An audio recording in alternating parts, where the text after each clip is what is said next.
এপ্রিলে রপ্তানি আয় বেড়েছে ৩২.৯২%। উল্লম্ফন টেকসই না সাময়িক, তা নিয়ে প্রশ্ন। স্বাধীন গণমাধ্যমে গণতান্ত্রিক সরকারের জবাবদিহি প্রধান মাধ্যম, মন্তব্য তথ্যমন্ত্রীর। শেরপুরে কম খরচে মটরশুটির বাম্পার ফলনে খুশি কৃষক। পশ্চিমবঙ্গে গেরুয়া ঝড়ে লন্ডভন্ড মমতার খাসফুল। এবং দেশের প্রত্যেক জেলায় স্পোর্টস ভিলেজ গড়ে তোলার আশ্বাস ক্রীড়া প্রতিমন্ত্রীর।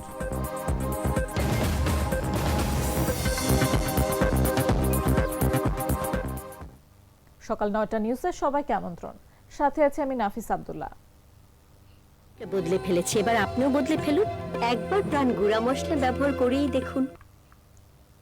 টানা ৮ মাসের পতনের পর এপ্রিলে বাংলাদেশের রপ্তানি আয় ৩২.৯২% প্রবৃদ্ধি দেখা গেছে, যা অর্থনীতিতে কিছুটা আশার আলো জাগিয়েছে।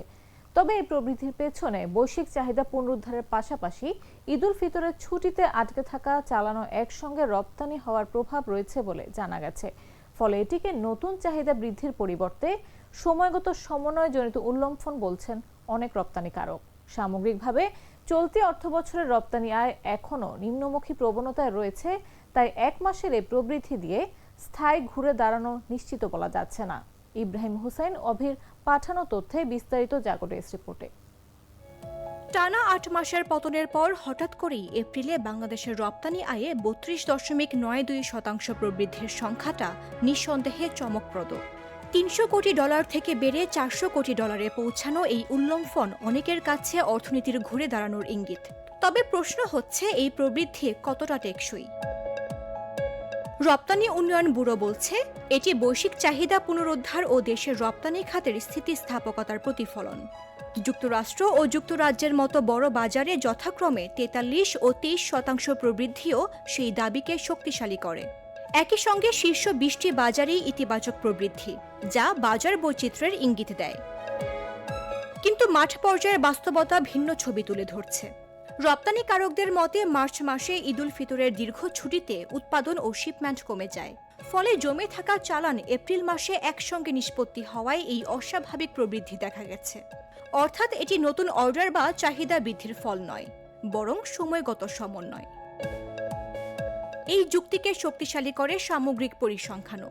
চলতি অর্থবছরে জুলাই এপ্রিল সময়ে মোট রপ্তানি আয় কমেছে প্রায় 2%।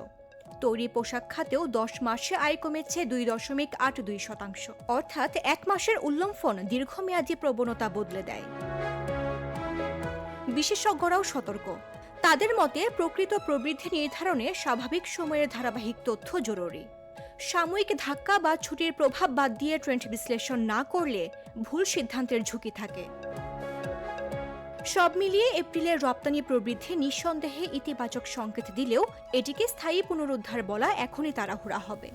আগামী কয়েক মাসের ধারাবাহিক পারফরম্যান্সই বলে দেবে বাংলাদেশের রপ্তানি খাত সত্যিই ঘুরে দাঁড়াচ্ছে, নাকি এটি ছিল কেবলই এক মাসের রিবাউন্ড। মামদুহা রাইসা, জাগো নিউজ। একটি স্বাধীন গণমাধ্যমে গণতান্ত্রিক সরকারের জবাবদিহির প্রধান মাধ্যম বলে মন্তব্য করেছেন তথ্য ও সম্প্রচার মন্ত্রণালয়ের মন্ত্রী জহিরুদ্দিন স্বপন। বলেন, জনগণের কাছে যত বেশি দায়বদ্ধ থাকা যায়, জবাবদিহির মধ্যে থাকা যায়, ততই একটি গণতান্ত্রিক সরকারের পথ চলা অনেক বেশি সঠিক ও পরিষ্কার হয়। সোমবার জাহাঙ্গীরনগর বিশ্ববিদ্যালয়ের সাংবাদিক সমিতির নবনির্বাচিত কমিটির দায়িত্বে হস্তান্তর ও বিদায় সংবর্ধনা অনুষ্ঠানের প্রধান অতিথির বক্তব্যে তিনি এসব কথা বলেন। সাংবাদিকতা একটি মহান পেশা উল্লেখ করে মন্ত্রী জহিরুদ্দিন স্বপন বলেন, এর মাধ্যমে একমাত্র উপকৃত হয় জনগণ, রাষ্ট্রের মালিকও কিন্তু জনগণ। গণমাধ্যমের পেশা চর্চা করার ক্ষেত্রে মানুষের পক্ষে, গণতন্ত্রের পক্ষে এবং যুক্তির পক্ষে দাঁড়ানোর যে প্রতিশ্রুতি, তা বাদ দিলে তো আর গণমাধ্যম থাকে না। নীতিনিষ্ঠ এবং দেশপ্রেম নির্ভরে পেশাকে তার মূল্যবোধের জায়গায় স্থির রাখতে চাইলে বিদ্যমান চ্যালেঞ্জগুলোকে চিহ্নিত করতে হবে এবং সেগুলোকে মোকাবেলা করতে হবে। আমরা চাই নতুন বাংলাদেশে যেন সাংবাদিকরা যেন স্বাধীন।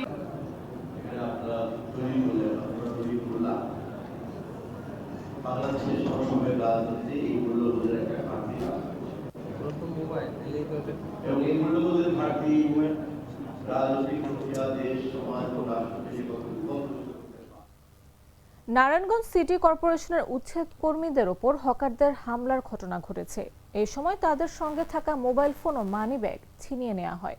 সোমবার সন্ধ্যায় নারায়ণগঞ্জ শহরের চাষারা এলাকার নূর মসজিদের সামনে এই ঘটনা ঘটে। এই ঘটনায় সিটি কর্পোরেশনের 6 উচ্ছেদ কর্মী আহত হয়েছেন বলে দাবি করা হচ্ছে।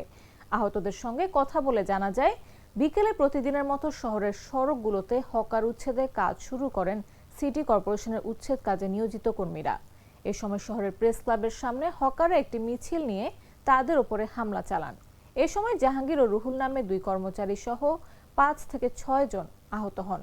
নারায়ণগঞ্জ সিটি কর্পোরেশনের প্রশাসক অ্যাডভোকেট সাখাওয়াত হোসেন খান বলেন, হকাররা হামলা করে আইনের ব্যত্যয় ঘটিয়েছেন। এই বিষয়ে আইনগত ব্যবস্থা নেওয়া হবে।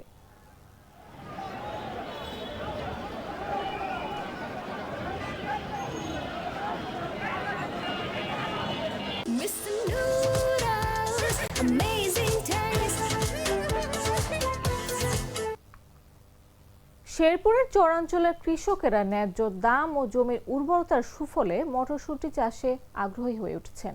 হাইব্রিড জাতের দেবগিরি মটরশুঁটি চাষে রোগবালাই কম হওয়ায় এবং চলতি বছর আবহাওয়া অনুকূলে থাকায় শেরপুরে বাম্পার ফলন হয়েছে।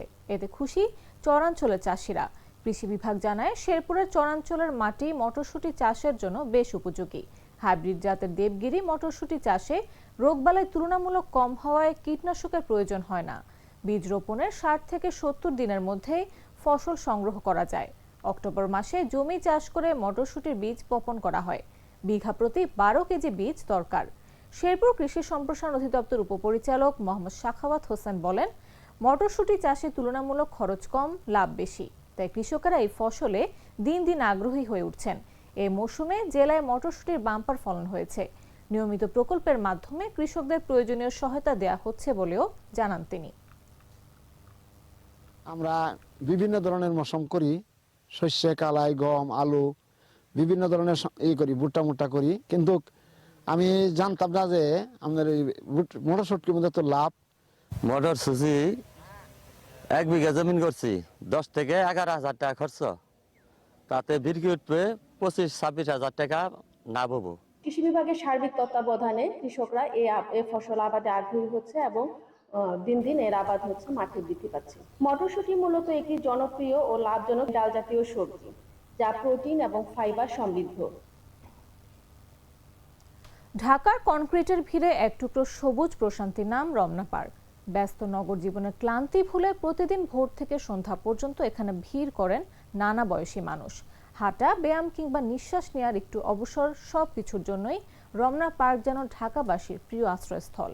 প্রকৃতি, ইতিহাস আর মানুষের আবেগে গড়া এই পার্ক আজও শহরের হৃদয়ে বেঁচে আছে এক অনন্য স্বস্তির ঠিকানা হয়ে। মোহাম্মদ রেদওয়ানের পাঠানো তথ্যচিত্রে বিস্তারিত জাগো ডেস্ক রিপোর্টে। মাঝে এক টুকরো সবুজ নীরবতা অনাবিল স্থান রমনা পার্ক। শহরের কোলাহল পেরিয়ে এখানে পা রাখলেই মনে হয় যেন সময় একটু থেমে গেছে। পাখির ডাক, বাতাসের হালকা ছোঁয়া আর ঘাসের গন্ধ সব মিলে এই জায়গা হয়ে উঠেছে শহরের বুকের ভেতর প্রকৃতির এক শান্ত আশ্রয়। ভোরের আলো ফোটার সঙ্গে সঙ্গে রমনা পার্ক জেগে ওঠে এক নতুন প্রাণে। কেউ দৌড়াচ্ছেন, কেউ হাঁটছেন, আবার কেউ শুধু দাঁড়িয়ে শ্বাস নিচ্ছেন নির্মল বাতাসের। প্রতিদিনই এখানে আসে অসংখ্য মানুষ। কেউ আসেন শরীর চর্চা করতে, কেউ আসেন মানসিক প্রশান্তির খোঁজে। জাস্ট আমি আসলাম এটি জগিং করার জন্য, মাটির দৌড়াদৌড়ি করার জন্য। যে হার্ট অফ দ্য সিটি ভিতরে যেরকম একটা গ্রাউন্ড আমরা এখনো পাইতেছি, দৌড়াইতেছি, এটা অনেক কিছু, মানে আশাই করা যায় না যে এত ব্যস্ততম শহরের ভিতরে এরকম একটা গ্রাউন্ড। এটা সত্যিই আমি আনন্দিত। শুধু প্রাকৃতিক সৌন্দর্যই নয়, রমনা পার্কের আছে গভীর ইতিহাসও। ব্রিটিশ আমলে গড়ে ওঠা এই এলাকা সময়ের সাথে ঢাকার অন্যতম প্রধান সবুজ বলয়ে পরিণত হয়েছে। প্রাচীন বৃক্ষ, বিস্তীর্ণ লেক আর পাখির কলকাকলিতে এটি যেন প্রকৃতির এক জীবন্ত জাদুঘর। জায়গাটা অনেক সুন্দর, তার মধ্যে আজকে বৃষ্টি হলো, আরো মনে হইতেছে যে সৌন্দর্যটা আরো বেড়ে গেছে। এখানে এসে ঘুরলাম, প্রকৃতি দেখলাম, ছবি তুললাম, তারপরে বিভিন্ন খেলার জিনিসপাতি আছে ওইগুলো দিয়ে খেললাম। এখানে দেখলাম অনেক সুন্দর সুন্দর গাছপালা, পাখি, পার্ক, তারপরে নৌকা বাইস, এগুলো আরো সুন্দর সুন্দর লাগতেছে। শুধু ঢাকাবাসীর জন্য নয়, বিদেশের পর্যটকদের কাছেও রমনা পার্ক এক আকর্ষণীয় গন্তব্য। কোলাহলপূর্ণ ব্যস্ত শহরের মাঝখানে এ পার্ক যেন বিশাল এক সবুজের গালিচা। বন্ধুদের সঙ্গে আড্ডা কিংবা পরিবারের সাথে নিরিবিলিতে সময় কাটানোর এক আদর্শ স্থান রমনা পার্ক। পিজি হাসপাতালে একটা রিপোর্ট ছিল, রিপোর্টটা নেওয়ার জন্য ও বাচ্চাকে সঙ্গে নিয়ে আইছি, তো এজন্য বাচ্চা আবদার করতেছে যে একটু রমনা পার্কে যাব। পরশুদিনে আসছিল, কিন্তু সেদিন আসে দেখছে ভালো লাগছে, নিরিবিলি পরিবেশ, এজন্য আজকে আবারও বায়না ধরছে যে আজকে আবার যাব। আবার ঠান্ডা পরিবেশ, তো এজন্য মজা লাগতেছে, খেলতেছে। আলহামদুলিল্লাহ অনেক সুন্দর। এই ঢাকার মধ্যে যে একটা নিরিবিলি স্থান, পরিবেশ খুব সুন্দর লাগে।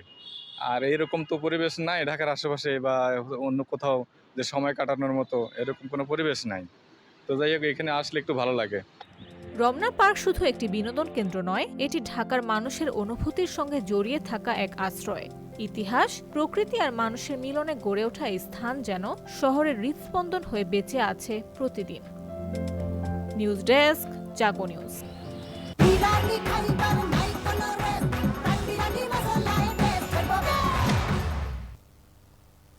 জানাবো আন্তর্জাতিক সংবাদ।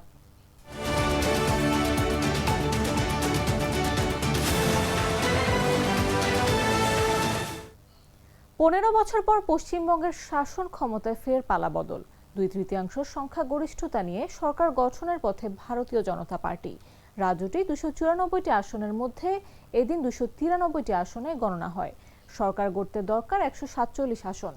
এর মধ্যে স্থানীয় সময় রাত 8টা পর্যন্ত 204 আসনে এগিয়ে রয়েছে বিজেপি, 81 আসনে এগিয়ে রয়েছে Trinamool Congress, Indian secular front একটি আসনে, আম জনতা উন্নয়ন পার্টি একটি আসনে ও কংগ্রেস 2টি আসনে এগিয়ে রয়েছে। কঠোর নিরাপত্তার মধ্যে দিয়ে সোমবার এই 293 আসনের গণনা শুরু হয়। এর জন্য গোটা রাজ্যে 77টি গণনা কেন্দ্র খোলা হয়েছিল। মোট 294 আসনে ভোট হয়েছে 2 দফায়। গত 23 এপ্রিল প্রথম দফায় 152 আসনে ও 29 এপ্রিল দ্বিতীয় দফায় 142 আসনে ভোট গ্রহণ হয়।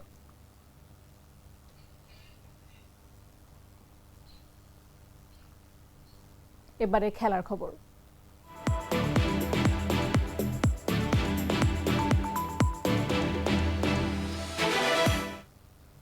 পর্যায়ক্রমে দেশের প্রত্যেকটি জেলায় স্পোর্টস ভিলেজ গড়ে তোলা হবে বলে জানিয়েছেন যুব ও ক্রীড়া প্রতিমন্ত্রী আমিনুল হক। বলেন, এরই মধ্যে মহানগর, জেলা ও উপজেলা পর্যায়ে খেলার মাঠ গড়ে তোলার জন্য সম্ভাব্যতা যাচাই বাছাইয়ের কাজ শুরুর নির্দেশনা দেওয়া হয়েছে। সোমবার সন্ধ্যায় ঝিনাইদহের শৈলকুপায় বিকেএসপির সম্ভাব্য আঞ্চলিক ক্যাম্পাসের স্থান পরিদর্শনে এসে তিনি এসব কথা বলেন। এ সময় নতুন করে স্পোর্টসে অংশগ্রহণকারী ক্ষুদে ক্রীড়াবিদরা আগামীতে বিকেএসপিতে অন্তর্ভুক্ত হবে বলেও জানান তিনি।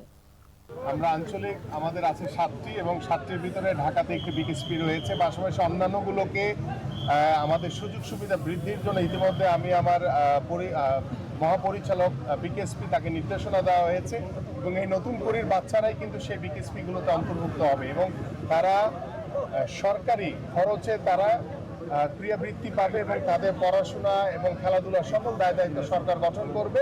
এবং আমরা আশা করছি যে শুধু ঝিনাইদহ সহ আমাদের কুষ্টিয়া সহ সারা বাংলাদেশের প্রত্যেকটি জেলাতেই পর্যায়ক্রমে স্পোর্টস ভিলেজ হবে। সংবাদ শেষ করার আগে শিরোনামগুলো জানিয়ে দিচ্ছি আরো একবার। এপ্রিলে রপ্তানি আয় বেড়েছে 32.92%। উল্লম্ফন টেকসই না সাময়িক তা নিয়ে প্রশ্ন।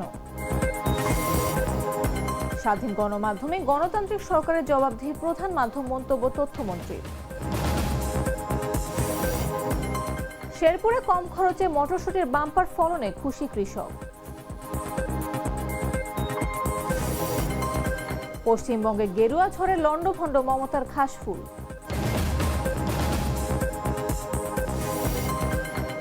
এবং দেশের প্রত্যেক জেলায় স্পোর্টস ভিলেজ গড়ে তোলার আশ্বাস ক্রীড়া প্রতিমন্ত্রীর।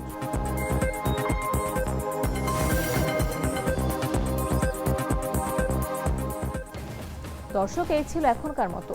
এরপর দেখবেন বেলা 11টা নিউজ।